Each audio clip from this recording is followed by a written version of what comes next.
we've heard his name said at least hundreds of times by just Rick alone. And then if you add in the rest of the characters, it's probably thousands. His name is Karl. But please welcome to the stage, Chandler Riggs, everybody. Hey, what's going on, guys? Hey, Chandler. Hey, Chandler. How you doing? Thank you so much for being here. Excited to have you. Happy to be here. All right, next up, leader of the Hilltop Colony, before Maggie stepped in and showed him who was boss. Gregory, let's hear it for Xander Berkeley.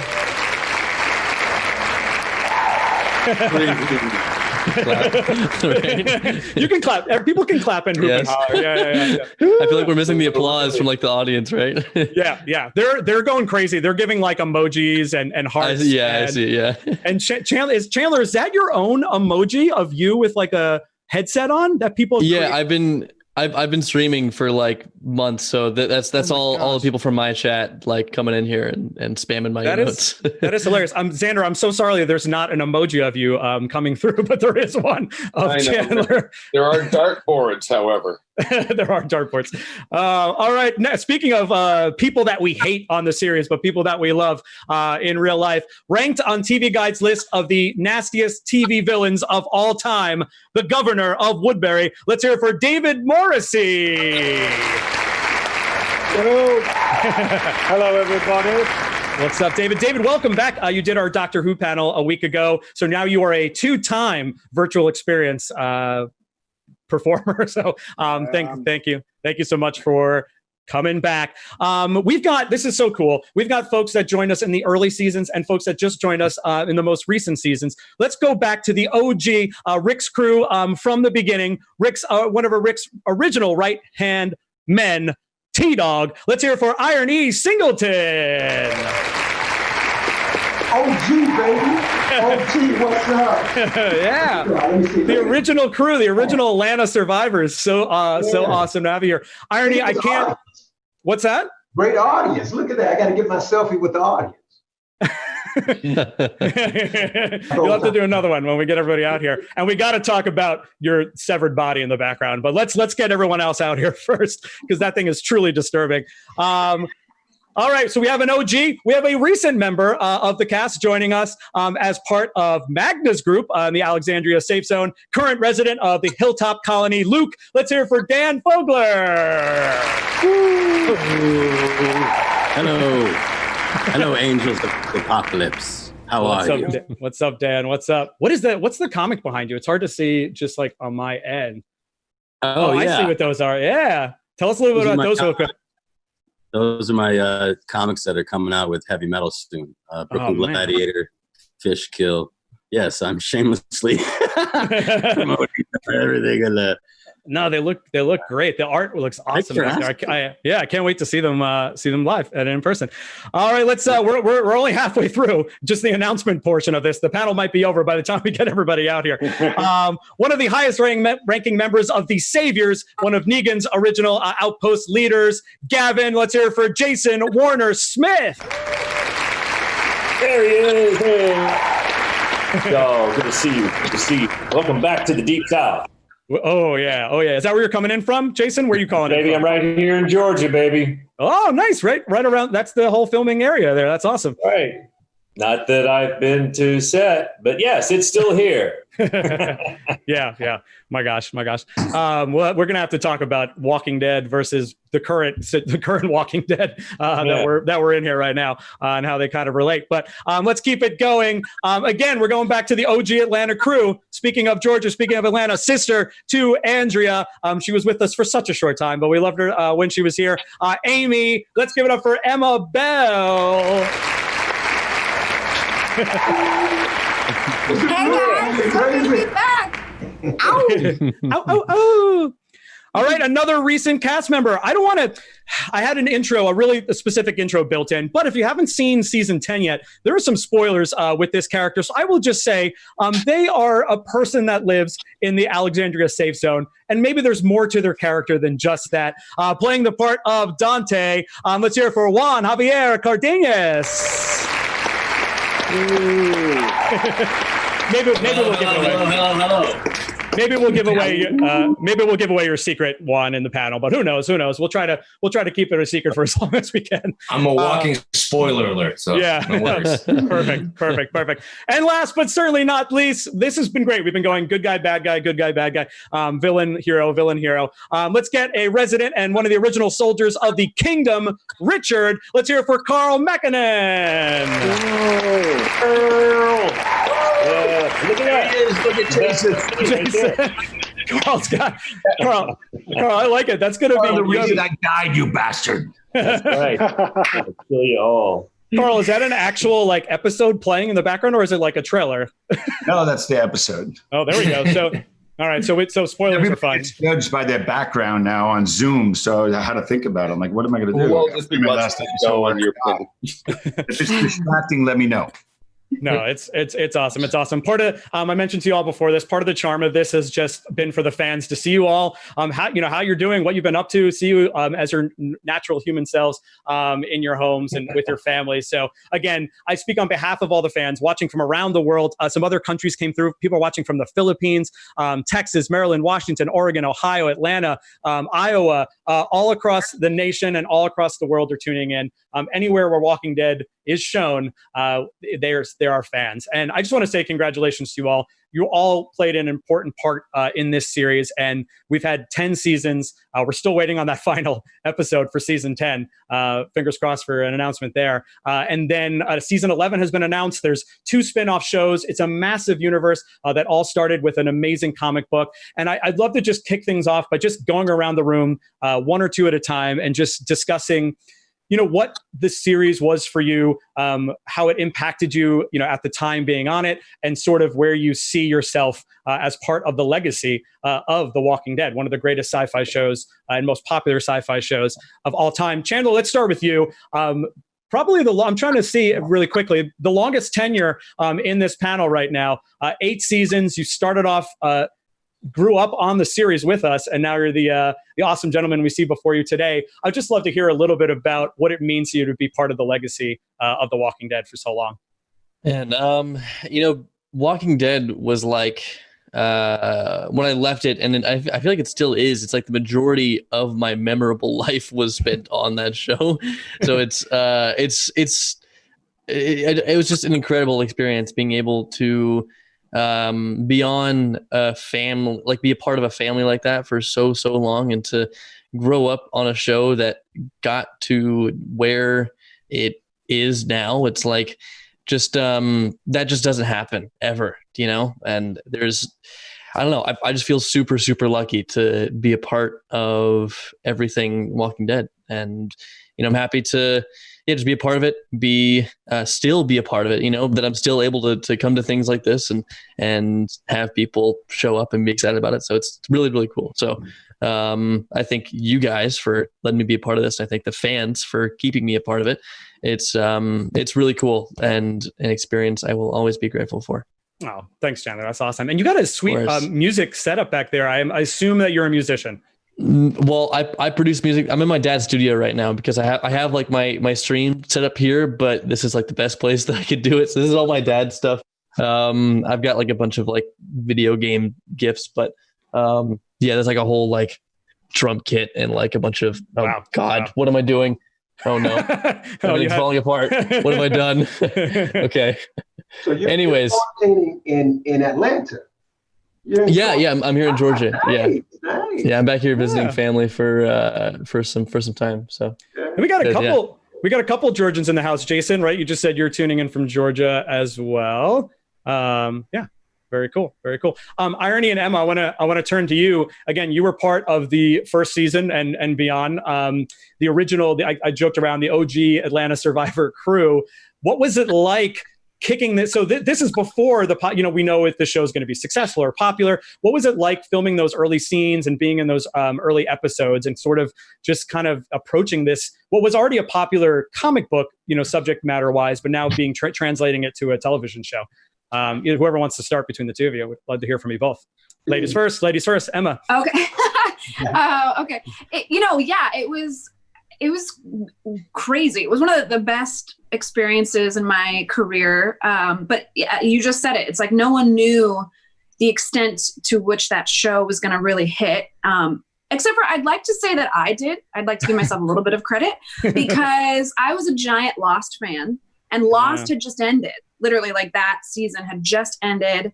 And I recognized very similar elements to The Walking Dead to Lost, and the fact that we were, increasingly a culture that was ravenous for shows. And I knew that it had this big, giant comic book following. And so, everyone on set, like Sarah and John and just everyone, Andrew, they're like, yeah, whatever. It may not be a big deal. Like, it's fine. It's really fine. I was like, you guys, this is going to be the biggest show. You have no idea. But of course we didn't know. And so there was a real camaraderie that I'm sure IronE can speak to too. But like, we had so many lovely scenes that were very, kind of small in comparison to how the show has grown. It was like a lot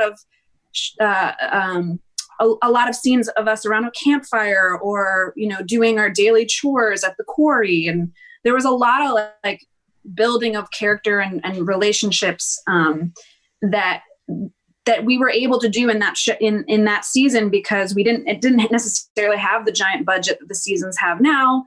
And it didn't have like all these other amazing storylines that the show has grown into. It was really just about our group. And so I don't know, I feel like we all bonded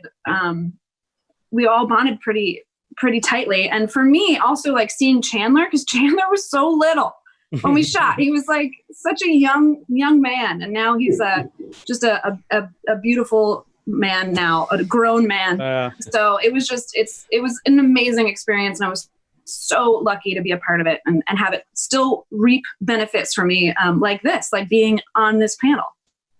So cool. Yeah. IronE, similar question.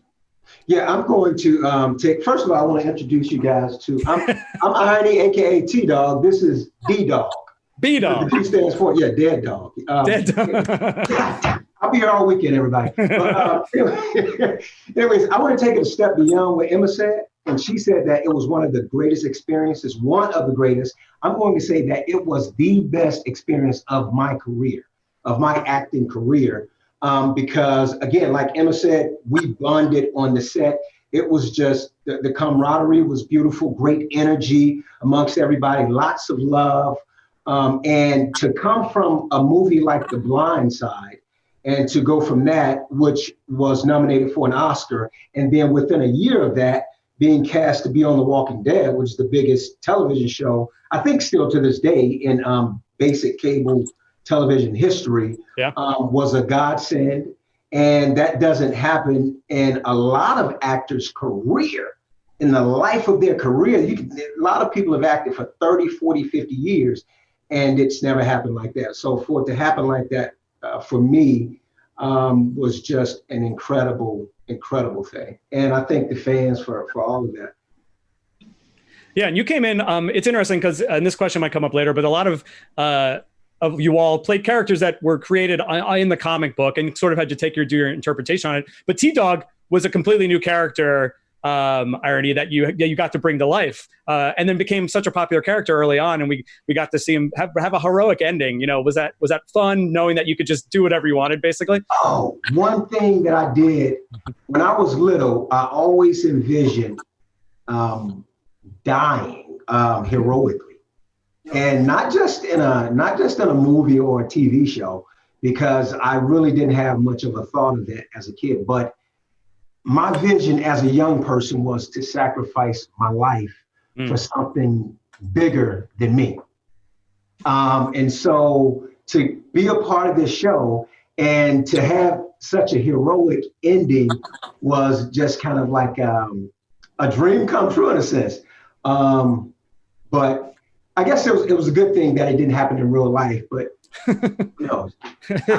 I may get that wish one day. Who knows? We'll count that. Yeah, I think we'll all agree better on screen than in real life. But yeah, still, that's awesome. That's awesome. David, let's turn to you, and I'm kind of going in linear order, or episode order here.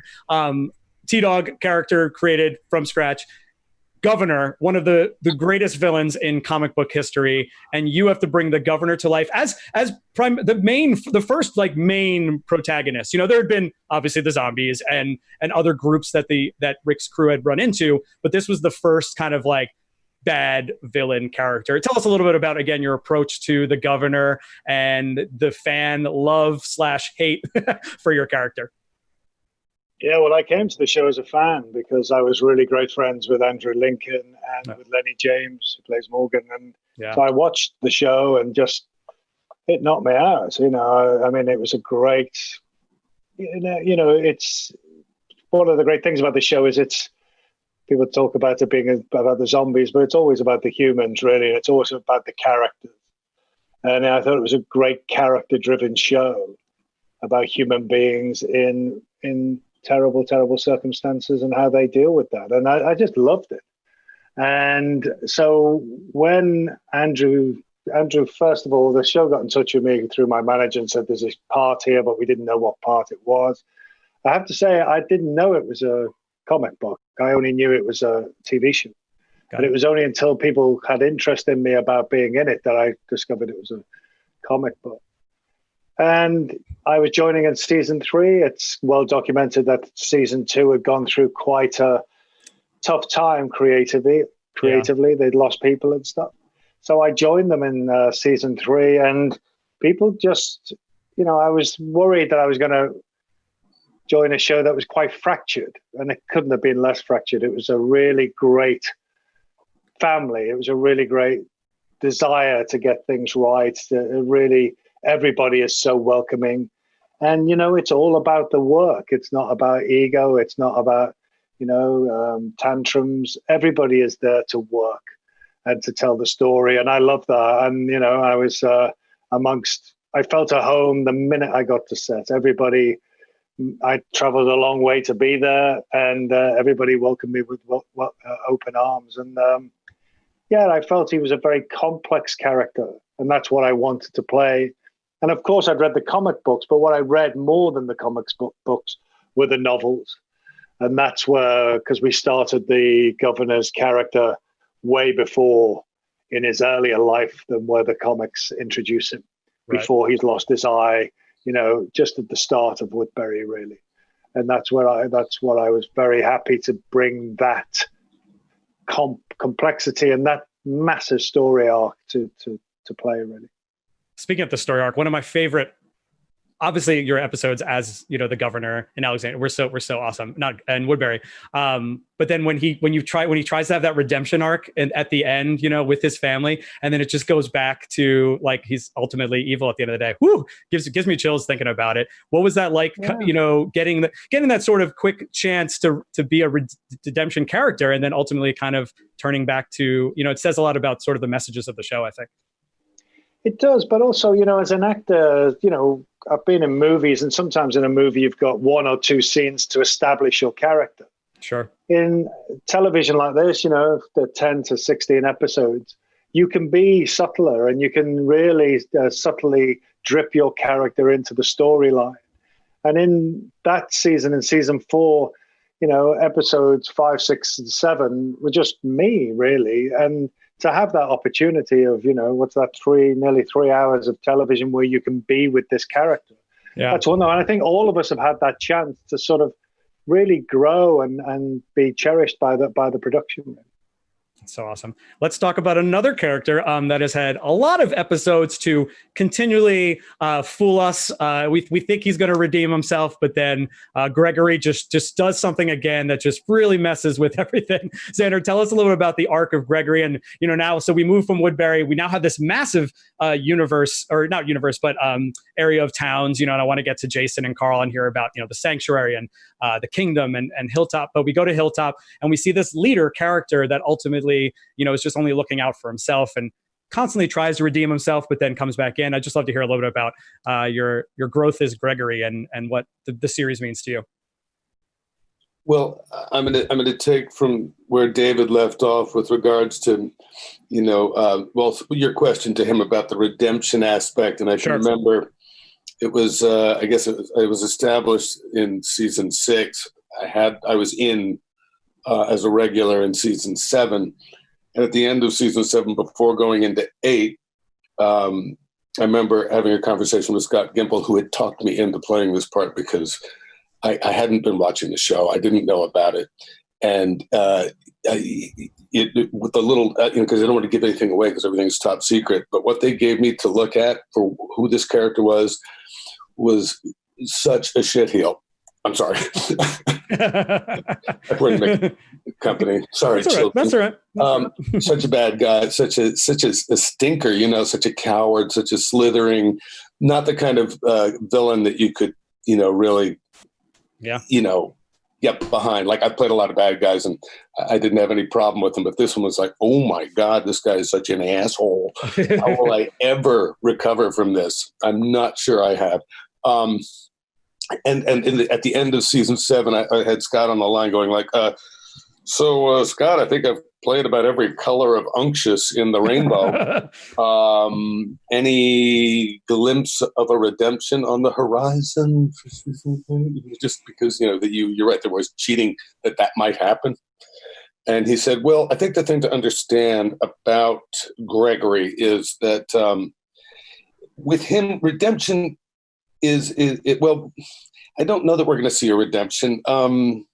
The unctuous is more of a feature than a bug, and it was the first time I'd ever heard that expression. And sorry, I don't know how to turn my notifications on. Yeah, it's okay. I'm getting interesting emails from other people having nothing to do with it.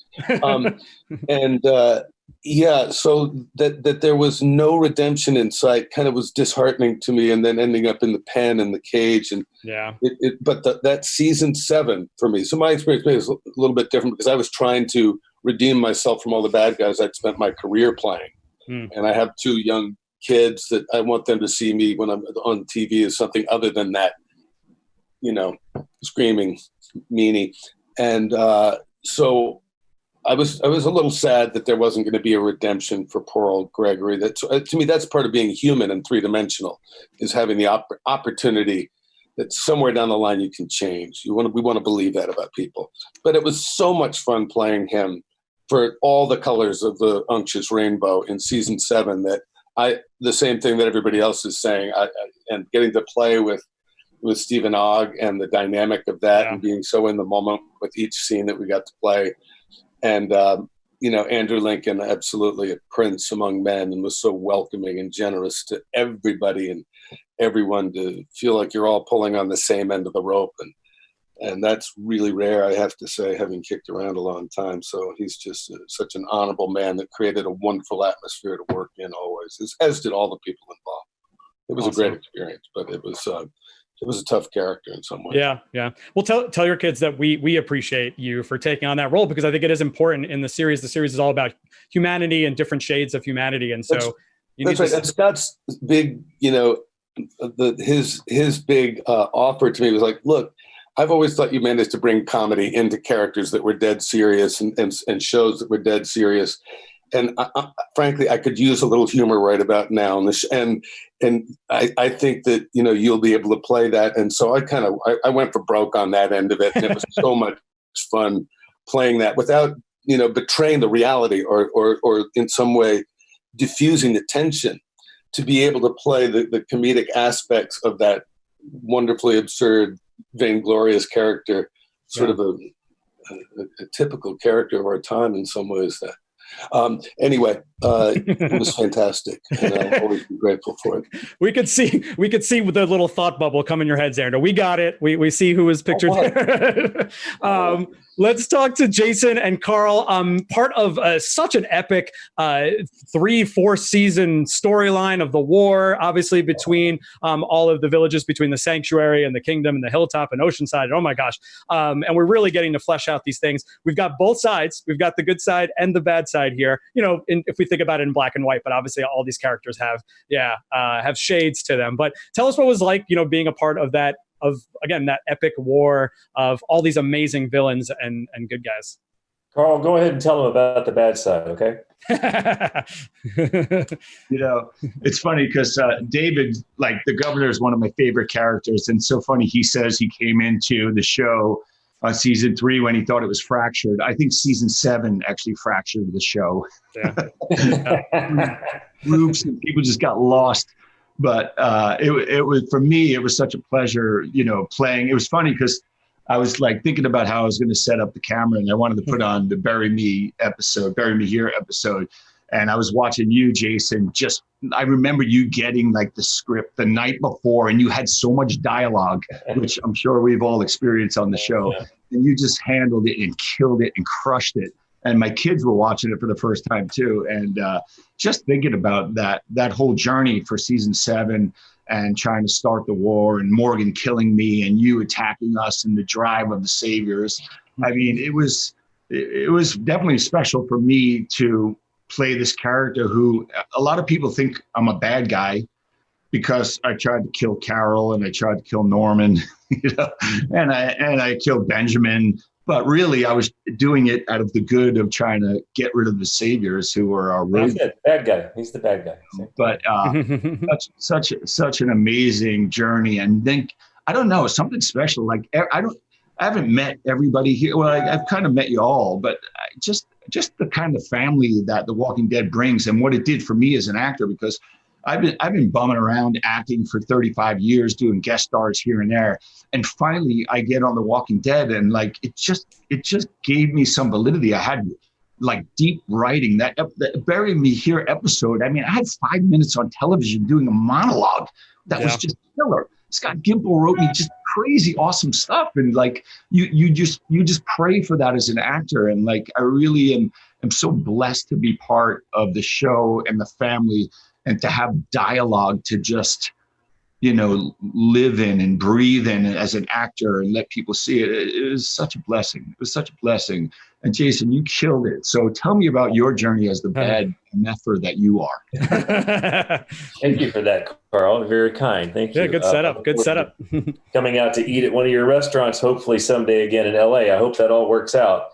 I know. I'm praying for you, brother. I was born and raised in Atlanta. I'm a native of Atlanta, Georgia. So the fact that I got to be on this show for the length of time that I was on it was a very big gift to me. And also to get to work with my buddy Josh Michael, who we had been passing each other in auditions and acting in Atlanta. He's also a Georgia native for years. And then for he and I to be teamed up was just awesome. Get to meet Carl, get to work with Lenny James, Kari Payton, Cooper Andrews, Carrie Cahill, the whole gang there. It was a lot of fun. It was over too soon. It was over so soon. It was like it started and it was over before I knew it. And I never got to work with Chandler, unfortunately, on the show.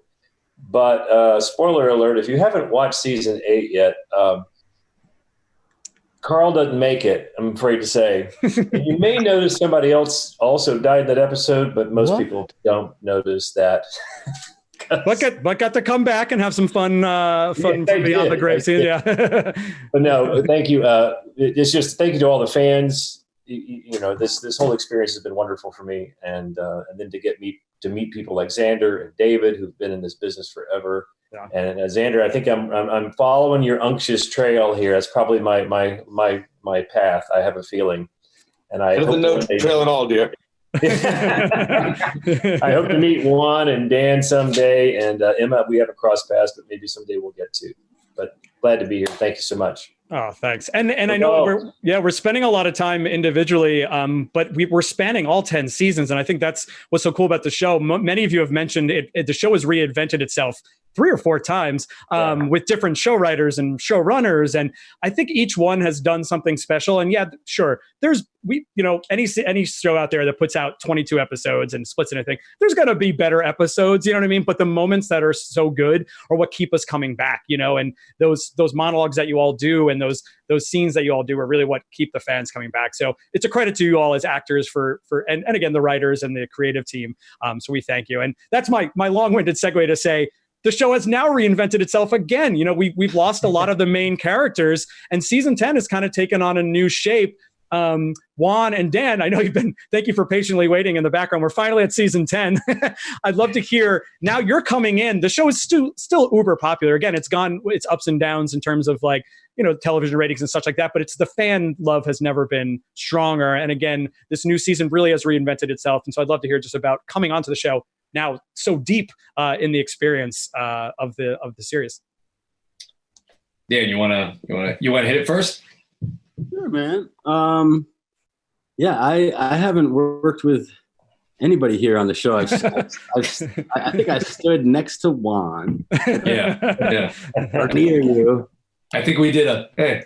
And that's it. But I did get to work with listen, I look at all you guys here in this Brady Bunch scenario, and I just I wish I worked with all of you guys. I've been a fan.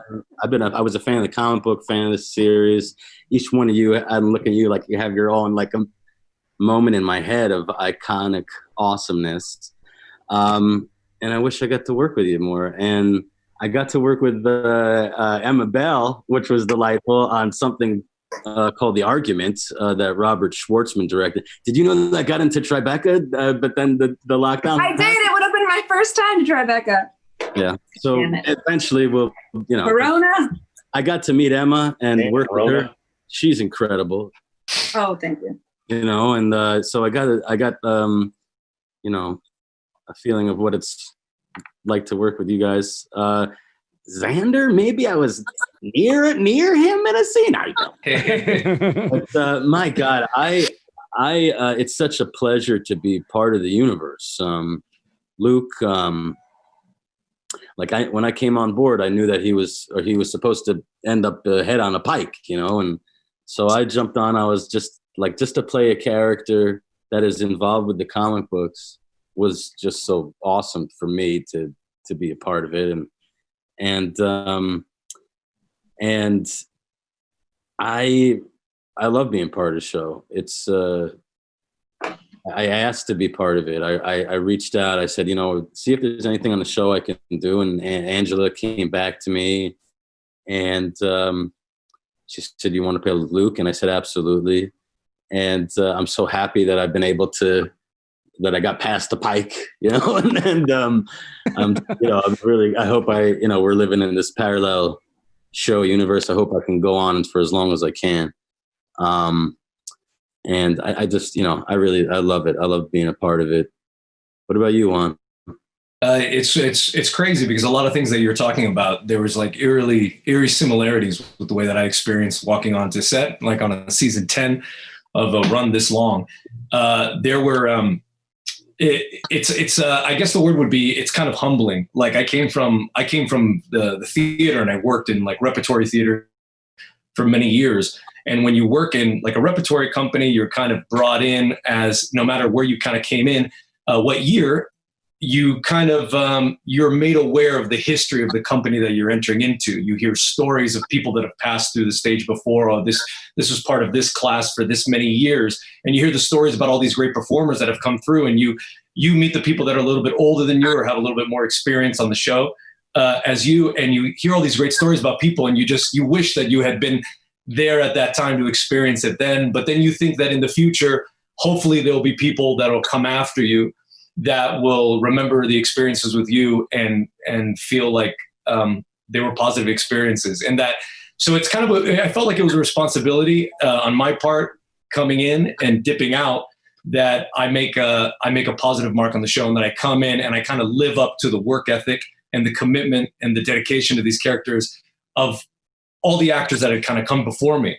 Like I came in on season 10, and obviously, I mean, literally there was kind of a running joke with people that I talked to. I spoke a lot with Avi Nash because I worked a lot with Avi, and he made jokes about, the ghost of Andrew Lincoln walks like these halls. and he meant that. And he meant that always in this way, that whenever there were moments, if there were moments that there were long days, strenuous days on set, if there were moments in a scene that needed a little bit more eyes on it to kind of figure out, he would mention, he's like, if Andrew is here, his attitude was like, we're making it work.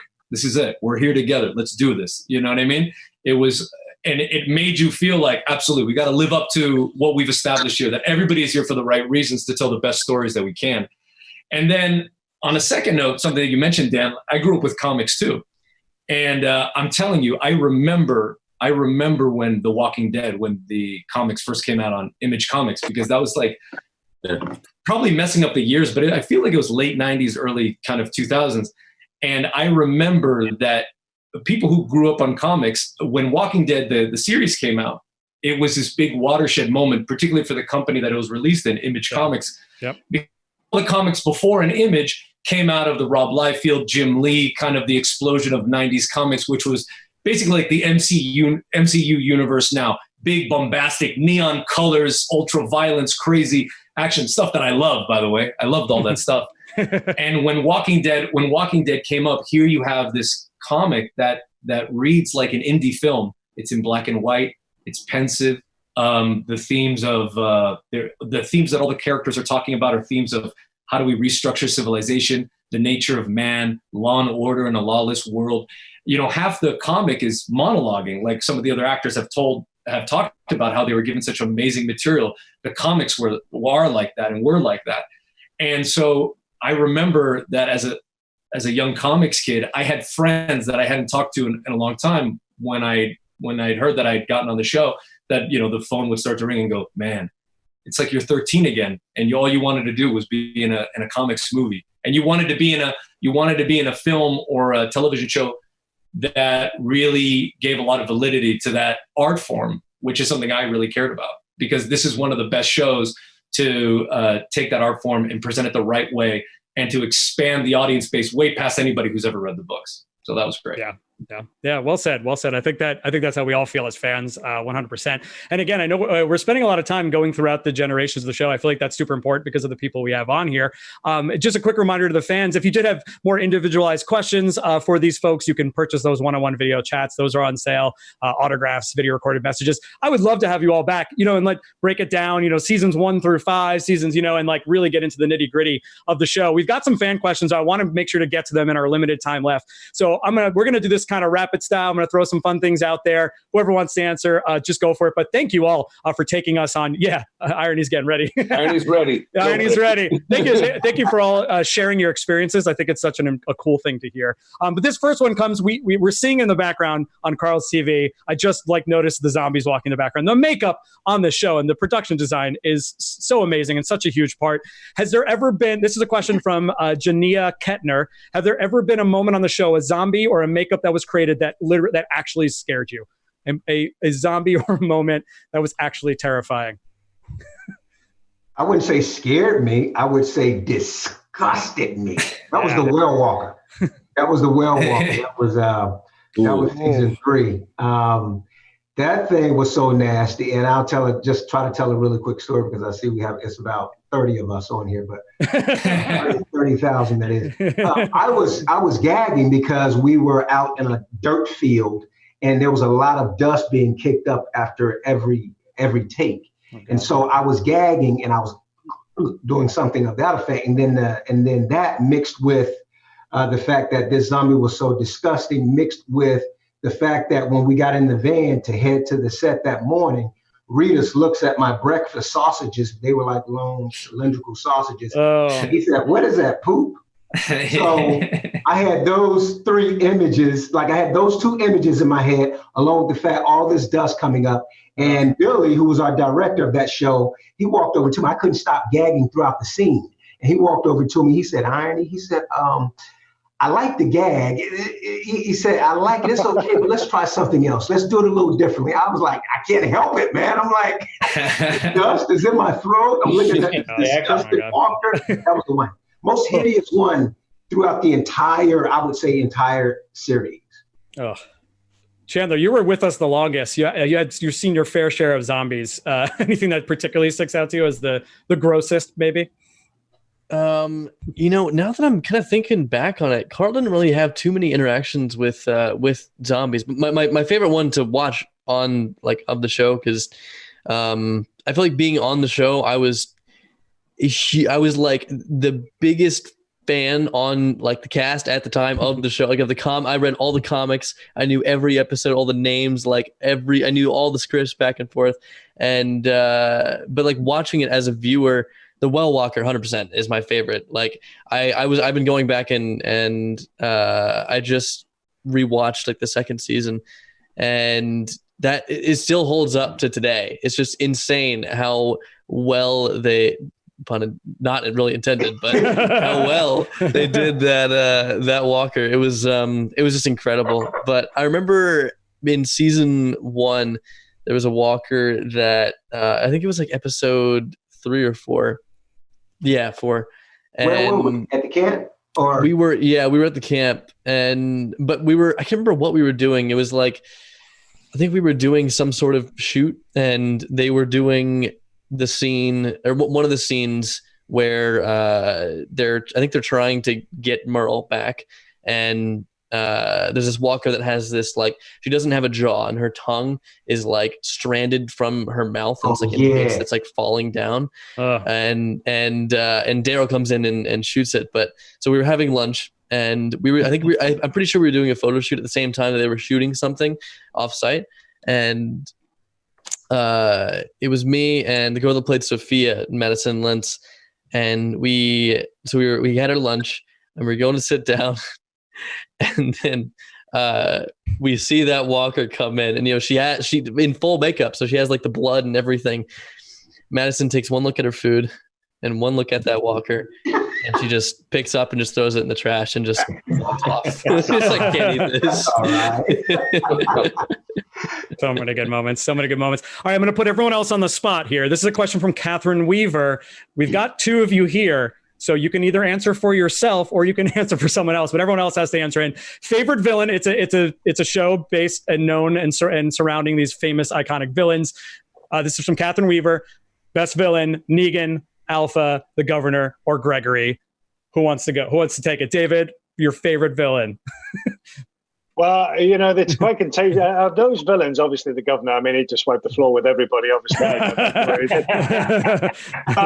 There's a very subtle thing about whether he's a villain or not, is Shane. Oh, yeah. Good call. And John, I mean, what a great actor. I never got a chance to work with John. I think he's a fantastic actor, really great. But that dynamic, which started off in season 1, whether he did some terrible things, but that set the tone. But of the ones you mentioned, there's only the Governor. I mean, come on, All right. There's no competition. Is there, everybody? Come on. No, I give it to the Gov. All right, it's 2 for Governor, 2 for Governor. We come up. I know where you live, by the way. Governor. That's scared. Governor.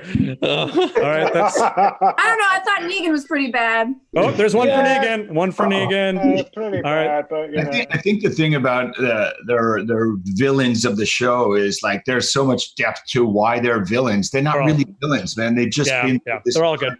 Yeah, and you can't really include Gregory in that. Because he said it himself, he's a good guy.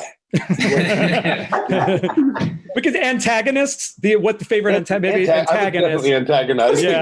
Let me ask you this, Xander. Did he really believe he was a good guy, though, when he said it? Say again? Did Gregory believe he was a good guy, Xander? Absolutely. I mean, come on. I was trying to save lives. I was doing good things. I had that place running ship shape. Yeah. A lady comes along and says, I can do a better job. Well, then look what happened. All right. If you take Rick as a hero, I mean, one of the things he was doing. True. This was a bad world, so people had to make choices in it. So that's the whole trick of The Walking Dead, is they've made you believe that Rick is a good guy. Yeah. That's why this show is so good. Rick is a great guy. But just because he gets a hat. He just gets a hat, and that's it. That's it. Oh, yeah. Well, I'd like to say that the real heroes die early. Considering, a real hero died. So Amy did not have time to show any other side besides her very angelic self. Yeah. Totally agree. I agree, Emma. David, I want to ask you something. Yes. What do you think about Governor? You think the Governor thought he was a good guy? Yeah, I mean, the important thing, I think also the other thing as an actor is you never judge your characters. So you never say to yourself, this is a bad man. Mm. Because when everything you're doing for, you think, the good reason. So if he is a man that has a town that he is protecting, then he will do everything he can to protect that town. Yeah. And he will convince himself that they are for the right reasons. So, he would do things which were horrible, shocking, awful, sadistic, but in his head, they're for the right reasons. So you never comment on your own character. You have to believe that they're doing the right thing. It's funny because, I was commenting on it before I made the decision whether or not I should take the role, because what I was seeing, I was looking for that extra dimension that would make him human. But once I took on the role, and I think because of the comedy, honestly, because I hadn't had a chance to do anything, and they wrote such brilliant stuff. And once I was in there, even when I knew I was doing things that might be comedic, I was still 100% behind everything that he was doing. And I think, David's right. And I think we all know that as actors, you're seeing it from your point of view, which, we all suffer from the uniquely imperative, subjective perspective in life. And we never see ourselves as doing things for anything other than good reasons, ultimately, or those that could be justified. I remember when I first got the script and I opened it up and I read that I killed Herschel, I thought, go into Whole Foods is going to be tough after that. My God. That was one of the first major beloved characters' deaths. And after that, David, it was, you were done. There's certain people's heads you just can't cut off. Hey.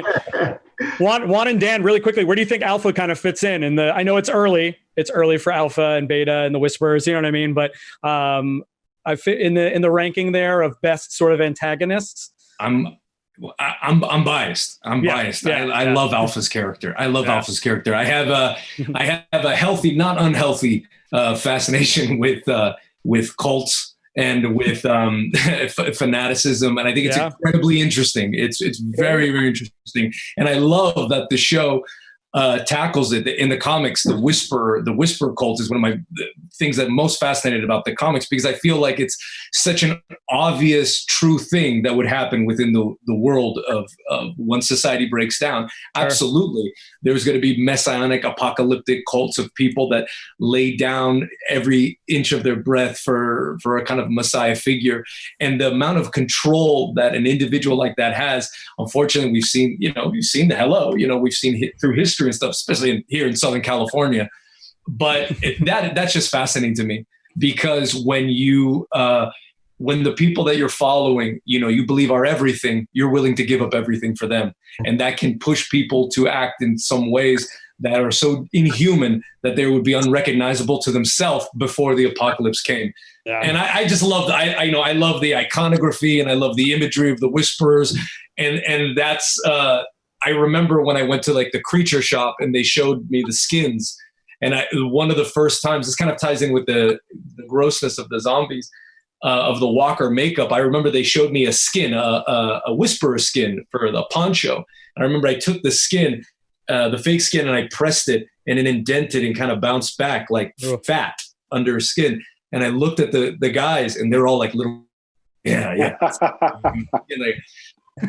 And that was one of the things that when you kind of stop watching the show as a show, and you kind of think about the reality of this, and you think about a cult like the Whisperers and what they're doing by putting those skins on themselves, it's the most terrifying thing for me psychologically to wrap my head around. So Alpha to me and the Whisperer storyline, those are the villains that I think are most at the top. Well, the governor's the top. We already established that. But then after the governor, yeah. And obviously shout out and much love to Robert Kirkman and Tony Moore, who created these characters from the start. My gosh. And then all the showrunners that brought them to life. Yeah. I mean, they really created this world of these intense and this different dichotomy throughout humanity. So super awesome. Yep. I could talk to each one of you individually for 45 minutes. And we did 9 in 54 minutes. I know we're running long. I appreciate you all for sticking around. I'd love to just go around the room one more time. Just final send-offs from everybody. Dan, what were you going to say about Alpha? No, throw it out. Get in there. I'll say it later. No. I cut you off. Tell us about Alpha, or if that's your favorite villain or antagonist. I love Sam. I met her on Fantastic Beasts. It was crazy. And it was crazy to be on the show with her, and to see her be in that deliverance kind of frame of mind, and and then they would yell cut, and then she would just be gregarious Samantha. And I got to have her on my podcast, and I'm gonna put that out on the 40 Experience podcast. around when the finale comes out. And that was like one of my favorite interviews. She's amazing. I also had Ryan Hurst on the show. You can listen to that. That was a great episode. But my favorite all time, Emma said it, is Negan from the comic books. See, I mean, when he killed Glenn, and I mean, Jesus, like that was just horrifying. And and then the worst. So if he's a monster, and then how does Alpha go up against Negan? It's hard. As much as I love Alpha, that's all I'm going to say. Yeah, no. So many good love to a zombie in the background behind Carl right now. So let's just take some time to reflect on Xander being killed in the back or getting attacked. No. I took care of that. I dispatched that. Dan and Juan, I want to end on this. This is a question from Jennifer Eli. What is the thing you miss most about the show? So let's just go around. Juan and Dan, I know you're still on the show. So, and we hope you don't get the spike too early, Dan. we hope Luke sticks around, and obviously Dante's got some stuff going on as well. But I'd love to just go around one more time really quickly from everybody. Again, thank you all for being here. Just a shout out to the fans, and for Jennifer who's watching, what you miss most about not being on the show anymore. Chandler, you want to kick things off for us? I mean, honestly, like being on that show, it was just an irreplaceable experience. It was like, I mean, like I was talking about earlier, it was really all I had known, and it was pretty hard leaving because, it wasn't like as expected as I was hoping. But I mean, regardless, like, I don't know, I feel like being off the show now, it's opened up so many more avenues, and I've gotten to play so many other characters that I wasn't used to playing because I had just played one character for 8 years, So getting to do other things like actually Jayson Warner Smith and I did a film a couple years ago. And and it was incredible. It was great to just play another character. July 3rd. There you go. Exactly. Yes. But and then getting to be on other shows and get to explore so many other things. It was just really eye-opening for me, and I felt like I really hit my stride as an actor in season 8, with those last few episodes, and really getting to create and close out like an arc for Carl. Awesome. Thank you. Xander? Well, I just miss playing the leader of a post-apocalyptic dystopian community, which I'd done on several occasions before with other shows. And I've moved to Maine, and I'm not saying I'm with Juan. I'm fascinated by cults, and I don't think that necessarily having played a role on film prevents you from playing it in real life. Heading towards a post-apocalyptic dystopian world, and I'm just saying I'm open for business. Is this looking at it today? Yeah, is this the invitation? You heard it here first, everybody. This is the invitation. Yep. Oh man, David. Oh God, I'm going to join Xander's cult there. I mean, to be honest, the thing I really miss is the camaraderie. I miss the crew.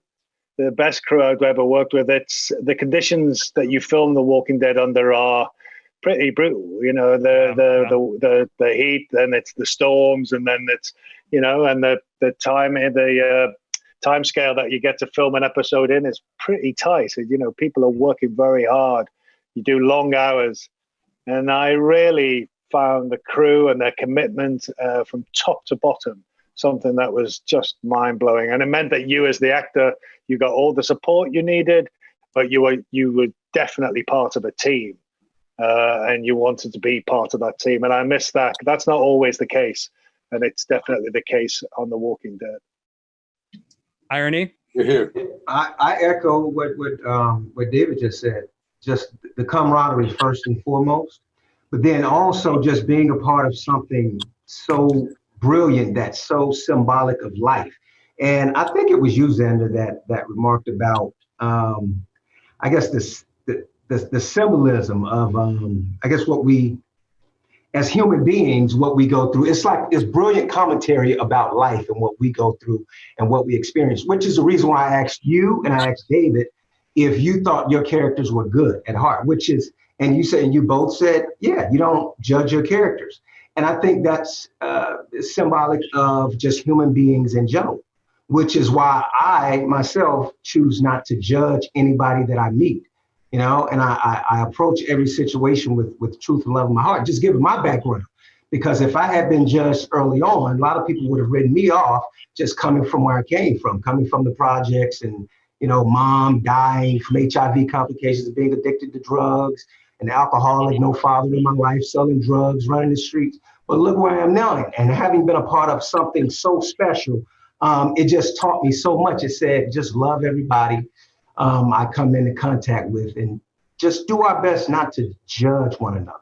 And that's how I approach every situation in life. So I love you guys, and fans, thank you for making the show so great. The camaraderie with the crew, the camaraderie with the cast, it was just so much love, and I'm just full just from that experience that could last me a lifetime. Thank you, IronE. I appreciate you sharing that. I know we at Wizard World do firmly believe that Black Lives Matter, and we appreciate you for coming on and living the life you did, and then sharing it with us. So we appreciate that. Thank you, IronE. IronE, it sounds like you're saying that even assholes' lives matter. Yeah. Even Gregory.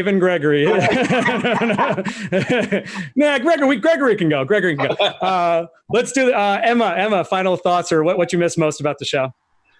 Well, yeah, I mean, I think everyone's sort of echoing the same idea. You hope and pray as an actor for a job like The Walking Dead, just because the material is phenomenal. You get to explore the depths of human character in a way that you don't always get to do in things. And the crew was one of the best crews I've ever worked with. And the cast were incredible people who you got really, really close to. And someone mentioned this, I can't remember who, but Andy led the ship with such dignity and grace, and we all kind of were underneath that and respected there was just so much respect on that set, and so much we were just going through it with each other. And I personally love a role that is physical and where you're in the elements and you actually get to live in the environment. I really love that role, those kinds of roles. And so yeah, I mean, you pray and hope for those kinds of jobs in your life. And sometimes you get to be in 8 seasons and sometimes you get to be in 5 episodes. But either way, it's such a special part of your journey, both as a person and as an artist. And it's just one of the very, big gifts in my life, and something that I'm just continually so proud of and so grateful for. And, I still get to do these conventions all the time, and I get to, so much commiseration with my character, which is great. I really I hear so often, I wish you hadn't died, which is a wonderful thing to hear actually on this show. Because some people they wish did die. Not saying names, but Gregory again. Yeah, we're still. So you're just always looking for those jobs, and I'm just really grateful that I got to have this one. Awesome. Thank you. Jayson, your background looks so cozy. I've been noticing it. You've got a nice little bar and some board games. I want to come over and hang with you. But tell us again what you miss. Yeah, about the show. I can't add much to all of that. My personal bit would be that growing up doing theater my entire life, the biggest audiences that you normally get to play for are around 500 or 600 people, maybe, and for maybe a month, 20 shows or so. But to be on a show like this that touches so many people, as crazy and weird as the whole thing with zombies and post-apocalyptic and all that, it's still a storytelling device that helps people in the world realize that they're not alone, that it's not just them. And that's what I'm in this whole thing for. And so I miss the opportunity to be able to do that with a great crew and a great cast and a great script. That's what I miss the most. Nothing else to add. Oh, thank you, Jayson. Karl, thank you. Karl, not Karl Chandler, Karl Makinen. Yeah, I mean, just echoing what everybody else said, you think about how many TV shows there are and how many are iconic, and there's very, very few. And to be part of this and touch so many people, I mean, look what you mentioned, all these countries that you're touching and these people that send you letters and stuff. I mean, it's just insane. I mean, we're so blessed as as people who want to perform. And that's all. When you love it and you just want to do it, and you get to do it with great writing and the great crew, like we said, and then touch these people that come back to you and you feel it. I mean, it's just amazing. I mean, it just, no matter how long you last on the show, you know, it's forever your family. And we always like hashtag TWD family. And I haven't met all of you, but when I see you, I know that we've been through some kind of crazy, awesome experience together. And that's our connection forever, you know? And I remember when I first got the part, I didn't watch the show, to be honest with you. And I just put on the first episode that I saw. And I think I want to say it was season 6, mid-season, first episode of the second half. It started off with the Saviors motorcycle gang pulling up to the crew, you know, and this great monologue. And I don't know the actor's name, right? And he had this great monologue that he was spewing back and forth, and he was funny and awesome. I'm like, oh my God, this show's awesome. He's amazing. And then Norman just blows him up, and I'm like, what? They just killed him. The actor Carl. I'm not going to last. I have to be great. Like, it just blew me away. Christopher Berry, yes. I've worked with him on other shows. That was New Orleans man. I saw. He was so awesome. The writing was amazing. He had one scene and he died. Like, oof. Set the stage. That was a mistake. They should have kept him. You know, that may be the best death on the show. Yeah, it set the stage. It was such an awesome scene. You're right, Carl. Thank you, Carl, for being a part of it. And now Juan and Dan, again, you're on the series, so nothing to miss just yet. But what are you excited about moving forward, again, with this new generation, if you will, of the series? Oh man, you want to go first, brother, or No, go ahead. I grew up in Brooklyn, and I'm a city boy, and I like riding the horses and stuff is like, what? Like, I can't believe that. It's such a zen thing for me. I didn't know that was going to happen. You know, I thought I was just going to be freaking terrified of the horses and just allergic of them. And I really enjoy it. I feel like I'm like, oh my God, this is like fulfilling my Western fantasy, and it's so cool. So I'm excited to go back and do that and feel like I'm in a Western in my head. And I love the weapon that they gave me, the new weapon, man. Holy shit. Oh, hey, hey, can we let the audience decide what I want to name my new weapon? Oh, okay. So like Lucille is to the bat. Okay. Yeah. So it's like if you haven't seen it, it's like a motorcycle gear, like axe. And so I decided it's between Leviathan and Rickenbacker. Rickenbacker. Those are choices. Yeah. Rickenbacker is pretty great. All right, gotta go with Rickenbacker. All right, we're getting Big Bertha from Snow Lily 17. We got the Butcher from Grimes with a 1. We do have Mel Rickenbacker, a vote for that one. A couple votes for Rickenbacker. Suicide Shifter. Yeah, just the 2. Just Mel. Gotcha. It looks like Rickenbacker's coming through. Rickenbacker's destroying Leviathan. Rickenbacker. A character from Superman or something. It's Rickenbacker. Bring me Rickenbacker. Yeah, how about you, Juan?